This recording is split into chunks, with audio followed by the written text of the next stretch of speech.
ওরে বান্দা, বান্দার বাড়িতে মেহমান আসছে, বেয়াই আসছে, দুলাভাই আসছে, বাড়িতে মেয়ের জামাই আসছে, শ্বশুর আসছে, বড় ভিআইপি মেহমান।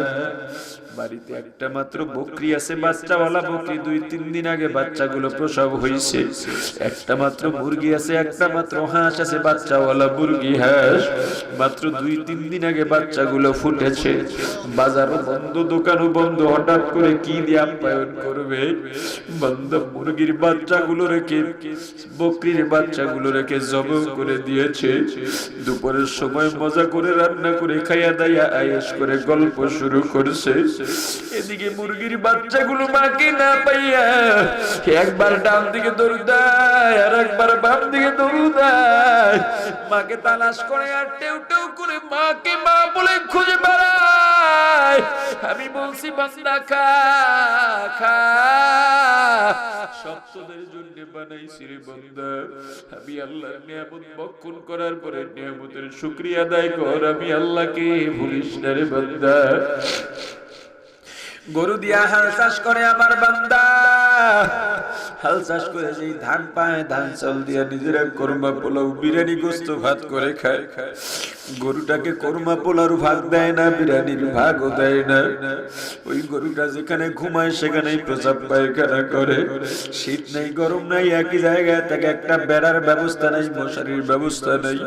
ওই মশার কামড় খাইয়া সারাটা রাত কাটাইয়া দেয়। গাবিটা বাঁধে একদিকে, বাছুরটা বাঁধে আর একদিকে।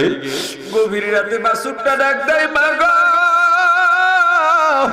আমার ক্ষুধা লাগছে, দুধ দাও। আমি ক্ষুধার যন্ত্রণা সহ্য করতে পারি না রে মা। ওই গাবিটা ডাক দেয়া বলে, রে বাছুর ধৈর্য ধর, ধৈর্য ধর, আমার মালিক নেওয়ার পরে যা থাকবে তুই তা খাবি। আমার বান্দা সকালবেলা গরুটাকে দুধ তেমন ভাবে গরুর থেকে দুধ দহন করছে, গরুটার বাছুরটা ছেড়ে দিছে। বাছুরটা সকালে পর্যন্ত, রাত্রে থেকে সকাল পর্যন্ত খায় নাই। মনের মধ্যে ব্যাকুলতা, ওই বাছুরটাকে গাছের খুঁটির সঙ্গে বেঁধে রেখেছে। দুধ দহন করার সময় বাছুরটা বারবার টানাটানি করছে, যাইতে পারে নাই। যখনই বাঁধনটা ছেড়ে দিয়েছে, বাছুরটা মুক্ত হইয়া বড় আনন্দ চিত্তে ওই মায়ের ওলানের দিকে দৌড় দিয়া গিয়া মায়ের ওলানে মুখটা লাগাইছে। ওই ওলানের বুটের মধ্যে যখন বোটার মধ্যে দুধের টান দিছে, এক ফোঁটা দুধ নাই। একটা বুটায় টান দেয়, দুধ না পায়, একটা বুটায় মুখ লাগায়, সেটার মধ্যে দুধ নাই। সেটা ছেড়ে আর একটা বোটায় মুখ লাগায়। যখন দেখে দুধ নাই, বাচ্চাটা মাথা দিয়ে মায়ের ওলানের মধ্যে জোরে জোরে গুতা দেয়, দেখে একটু দুধ পাওয়া যায় কিনা, দেখে না, দুধ নেই। ওই বাছুরটা তখন দেখবেন মায়ের ওলান ছেড়ে মুখটা কালো হয়ে যায়। বাছুরটা গিয়া মায়ের মুখের সাথে মুখটা ঘষে। সাহেবে হায়াতুল হায়াত বলেন, ওই বাছুরটা মায়ের কাছে নালিশ দেয় আর বলে, রে মা গো তুমি বলছো আমি সকালে পাবো, দুধ নাই। ও মা আমার ক্ষুধা লাগছে, আমি কেমনে চলবো? ওই গাবিটাকে দেখবেন তখন জিহ্বা দিয়া বাছুরটার কপাল চাটে, গলায় চাটে, পিঠে চাটে।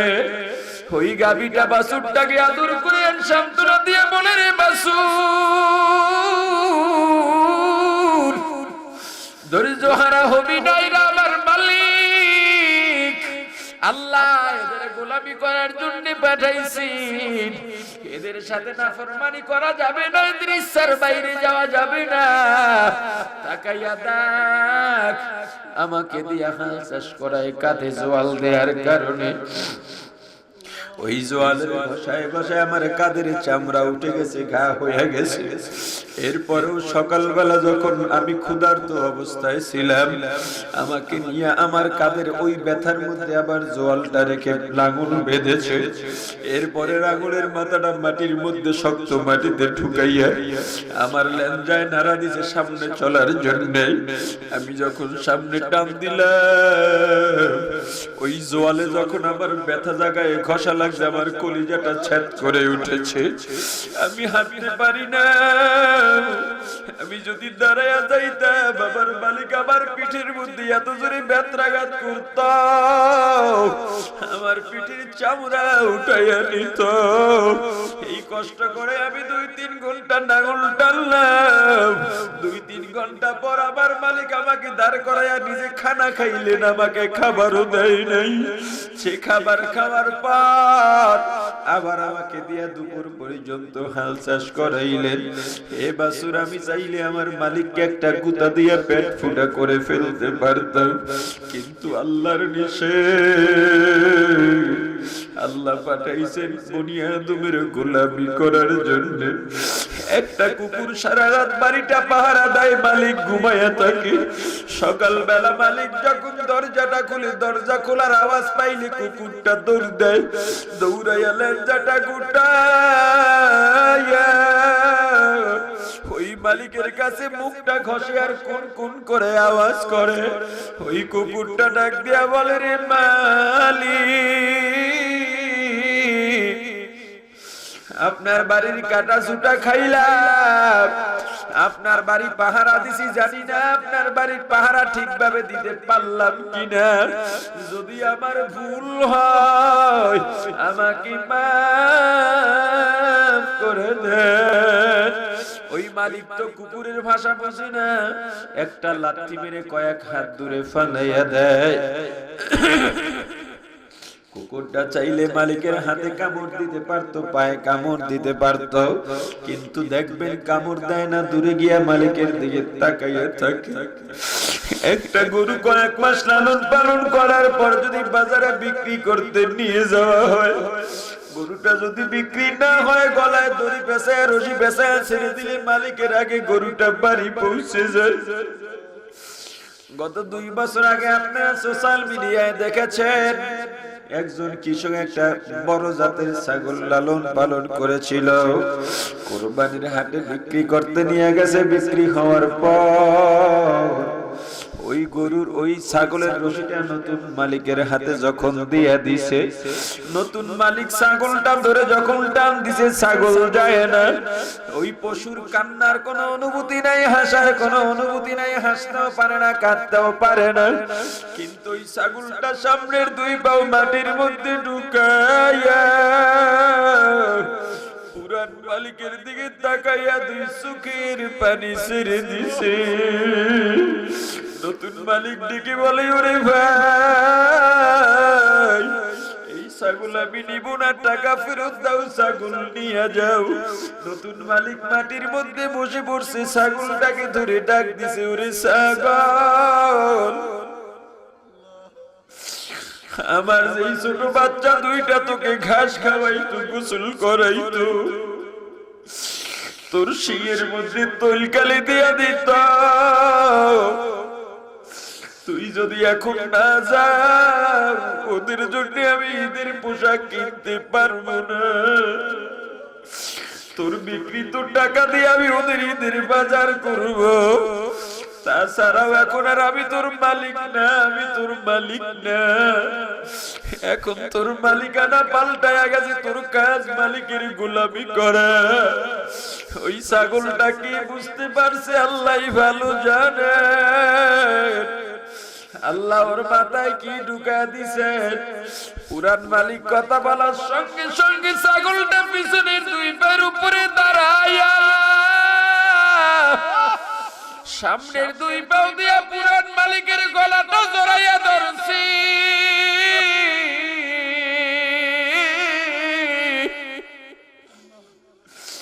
পুরান মালিকের কপালের মধ্যে একটা চুমা দিয়া ওই ছাগলটা নতুন মালিকের সঙ্গে হাঁটা শুরু করছে।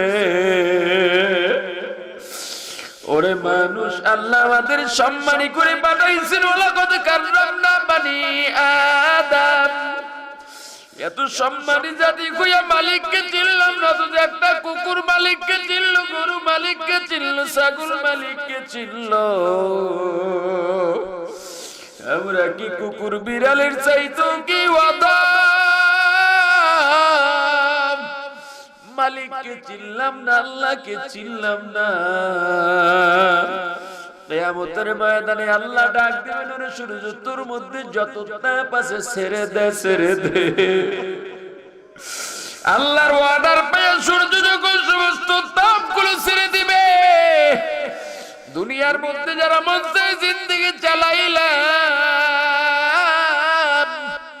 তাদের মাথার চারাগুলো টাস টাস করে ফেটে যাবে। মহিলারা যেমন ভাত রান্না করলে আগুন যত বাড়ে, তাপ যত বাড়ে, ভাতগুলো চাউলগুলো ভাতে পরিণত হয়। একটা সময় চাউলগুলো পাতিলার উপরে চলে আসে, লাফাতে থাকে, লাফায়া লাফায়া পাতিলার বাইরেও পড়ে যায়। ওই কিয়ামতের ময়দানে নাফরমান বেঈমান দুনিয়ার মধ্যে যারা মন চায় জিন্দেগি চালাইছো, আমরা দুনিয়াতে এলাম আল্লাহর ইচ্ছায়, যাব আল্লাহর ইচ্ছায়, মাঝখানের সময়টা যারা আল্লাহর ইচ্ছায় ব্যয় করে নাই, ওদের মাথার মগজগুলো ওইভাবে লাফাতে থাকবে, উতলাতে থাকবে। ওই মগজগুলো মাথার চারপাশ দিয়া শরীরের চারপাশ বাইয়া বাইয়া পড়তে থাকবে।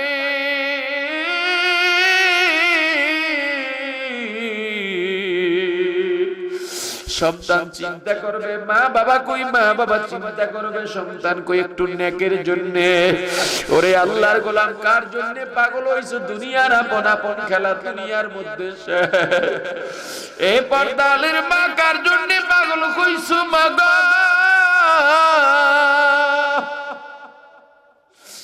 যেদিন তুমি 16-17 বছরের যুবতী হয়ে গেছো মা, তোমার বাবা, তোমার বড় ভাই, তোমার চাচা, তোমার অভিভাবক বৃন্দ বিবাহ বন্ধনে আবদ্ধ করাইয়া,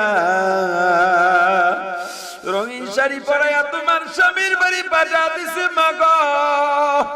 ও মা, আবার এমন একটা দিন আসবে, ওই পাতলা সাদা 5খানা কাপড়ের প্যাকেট বানাইয়া যেই দরজা দিয়া নতুন বধূ হইয়া ঢুকছে রে, ওই দরজা দিয়া লাশ হইয়া বের হইবে। ও মা, এখন যদি তোমার মরণ হয়ে যায়, মৌত হয়ে যায়, তোমার স্বামীও তোমার জন্য কাঁদবে, তোমার সন্তানও তোমার জন্য কাঁদবে, কিন্তু যতই কান্নাকাটি করুক, তোমাকে 10টা দিন দুনিয়াতে রাখার মতো চেষ্টা করবে না। কান্নাকাটি করবে ঠিক, কিন্তু তোমাকে কবরে পাঠাবারও দ্রুত প্রস্তুতি গ্রহণ করবে। একদিকে কান্নাকাটি করবে, আর একদিকে বাস ছেড়ে যাবে বাস কাটার জন্য। একদিকে কান্নাকাটি করবে, আর একদিকে কবর খুঁড়বে। একদিকে কান্নাকাটি করবে, আর একদিকে দোকানে যাবে কাপড় আনার জন্য। একদিকে কান্নাকাটি করবে, আর একদিকে পানি বসায় দিবে, গরম পানি। ও মা, তোমাকে যখন জানাজা পড়াইয়া ওই কবরের মধ্যে রেখে দিবে মা, কবরে রেখে তোমার স্বামী চলে যাবে, ভাই চলে যাবে, বাবাও চলে যাবে। হয়তো মায়ের কারণে ছেলে মেয়েগুলো কবরের উপরে উপরে গড়াগড়ি কাটবে, ঘন্টা 2-2.5 কাটবে। গত 2 সপ্তাহ আগে ইন্টারনেটে দেখলাম, ওই মা মারা গেছে 3-3.5 বছরের একটা মেয়ে, ফুটফুটে একটা মেয়ে। মাকে কবর দেওয়ার পর ওই মায়ের কবরের পাশে গাছ ছিল, ওই মেয়েটা মায়ের কবরের পাশে দাঁড়াইয়া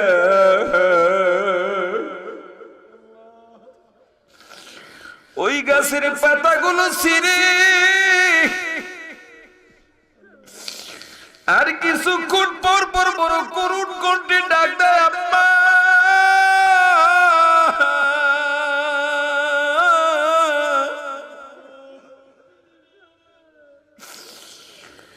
একবার ডাক দিয়া ডানে বামে তাকায়, কি অসহায় অবস্থা।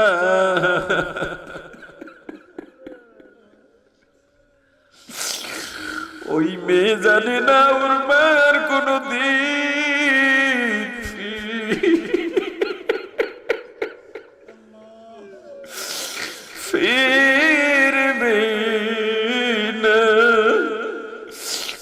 মাগো তোমার স্বামী চলে যাবে, সন্তানগুলো চলে যাবে।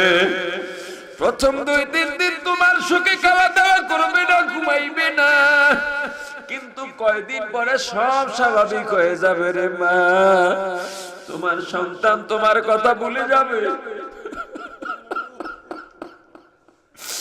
তোমার স্বামী আর একটা বিবির জন্য পাগল হয়ে যাবে মা। আরে কার জন্য পাগল হইলা? ও আল্লাহর গোলাম, তোমার আমার যদি এখন মরণ হইয়া যায়, তোমার আমারও একই অবস্থা। তোমার আমার সন্তানগুলো তোমার আমার রেখে যাওয়া সম্পদ নিয়ে ভাগ বাটোয়ারায় ব্যস্ত হইয়া যাবে। তোমার আমার বিবি আর একটা স্বামীর জন্য পাগল হইয়া যাবে মা। আল্লাহর গোলাম, এই দুনিয়ার আপন আপন খেলা দুনিয়াতেই যার জন্য পাগল হইছো, লাভ নাই, লাভ নাই, লাভ নাই। কিয়ামতের ময়দানে বাবার কাছে দৌড় দিবা, বাবা সন্তানের কাছে দৌড় দিবা, মা সন্তানের কাছে, ভাই ভাইয়ের কাছে, বন্ধু বন্ধুর কাছে, ভাই বোন বোন ভাইয়ের কাছে, স্ত্রী স্বামী স্বামী স্ত্রীর কাছে, লাভ নাই। ইয়াউমা ইয়াফিরুল মারউ মিন আখিহি ওয়া উম্মিহি وأبيه وصاحبته وبنيه। আরে কেউ কাউকে পরিচয় দিবে না। সন্তান মাকে দেখলে পালাবে, মা সন্তানকে দেখলে পালাবে, ভাই বোনকে বোন ভাইকে, ভাই ভাইকে, বন্ধু বন্ধুকে, স্বামী স্ত্রী স্ত্রী স্বামীকে দেখলে পালাবে। যদি ঘটনা করবে মা আর সন্তানের দেখা হইয়া যায়, সন্তান বড় বিনয় করে বলবে, মা গো আমি তোমার সেই সন্তান, যেই সন্তানকে রেখে তুমি খাও নাই, যেই সন্তান অসুস্থ হইলে তুমি ঘুমাও নাই মা, একটা মাত্র নেকের অভাবে জাহান্নামে যাইতেছি মা, একটা নেক দাও। ওই মা ডেকে বলবে, তুমি কে? চিনি না, চিনি না, আমার কোনো সন্তান নাই, আমার তো বিয়াই হয় না, সন্তান আসবে কোত্থেকে? ওরে আল্লাহর গোলাম, কার জন্য পাগল হইছে? এত সম্পদ যে কামাই করতেছ, একটা বিল্ডিং আর একটা বিল্ডিং এর জন্য পাগল হইয়া গেছ, জায়গা আর জায়গার জন্য পাগল, ব্যাংক ব্যালেন্স বাড়াবার জন্য পাগল, কাদের জন্য রেখে যাও, রেখে যাও? বলো, স্ত্রী সন্তানের জন্য রেখে যাচ্ছি। তোমার দায়িত্ব, তাদের দায়িত্ব তুমি নিছো, তাদের তোমাকে যিনি খাওয়াইলেন, তোমার স্ত্রী সন্তানকে বুঝি ওই আল্লাহ খাওয়াইতে পারবেন না? তাহলে আল্লাহর দায়িত্ব তুমি কেন কাঁধের মধ্যে নাও? তাদের স্বাভাবিক চলাফেরার জন্য যতটুকু দরকার দিয়া বাকিগুলো আল্লাহর রাস্তায় ব্যয় করে দাও। দুনিয়াতে যত রেখে যাইবা সবগুলো বিপদের কারণ হয়ে দাঁড়াবে। ওরে আল্লাহর গোলাম, এই দুনিয়ার মধ্যে মনসায় জিন্দেগি চালাইও না। এই দুনিয়া বড় খারাপ, খারাপ। যে যা বলুক না কেন, আর আমার জিন্দেগি মন মতো চালাবো না, রাসূলের তরিকায় চালাবো, নিয়ত করা যায় কিনা? আল্লাহ আমাদের সবাইকে কবুল করেন, বলেন আমিন।